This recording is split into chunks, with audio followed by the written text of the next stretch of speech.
Hello বন্ধুরা, কেমন আছেন সবাই? আশা করি ভালো আছেন। আজকের ভিডিওতে আমরা কথা বলবো সোশ্যাল মিডিয়াতে ভাইরাল হওয়া সাফা কবিরের ছবিগুলো নিয়ে। সাফা কবির বাংলাদেশের তরুণ প্রজন্মের এক অত্যন্ত জনপ্রিয় অভিনেত্রী ও মডেল। তার অভিনয়, স্টাইল আর হাসি সবসময় দর্শকদের মন কেড়ে নেয়। সম্প্রতি সোশ্যাল মিডিয়ায় তার কিছু ছবি মুহূর্তেই ভাইরাল হয়ে যায়। এই ছবিগুলোতে দেখা গেছে তাকে একেবারেই ভিন্ন লুকে। অনেকেই ছবিগুলো দেখে প্রশংসায় ভরিয়ে দিচ্ছেন, আবার কেউ কেউ বাজে মন্তব্যও করছেন। তারা বলছেন, নায়িকা হলেই যে এইসব পোশাক পরে সোশ্যাল মিডিয়ায় ছবি আপলোড দিতে হবে এমন তো কোনো কথা নেই।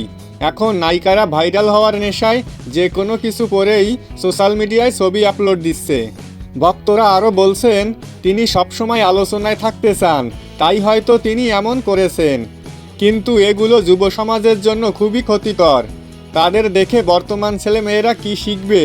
এইসব প্রশ্ন ঘুরপাক খাচ্ছে সাধারণ দর্শকদের মনে। সেলিব্রিটিদের ছবি ভাইরাল হওয়াটা একেবারেই স্বাভাবিক, কারণ মানুষ তাদেরকে ভালোবাসে এবং তাদের জীবনের প্রতিটা মুহূর্ত জানার আগ্রহ থাকে। কিন্তু এই পোশাকে তাকে যে দেখা যাবে তা তার ভক্তরাও হয়তো ভাবেনি। তো বন্ধুরা, আপনাদের সাফা কবিরের ভাইরাল ছবিগুলো দেখে কেমন লাগলো নিচে কমেন্টে জানাতে ভুলবেন না। ভিডিওটি ভালো লাগলে লাইক, কমেন্ট, শেয়ার আর সাবস্ক্রাইব করতে ভুলবেন না। ধন্যবাদ সবাইকে।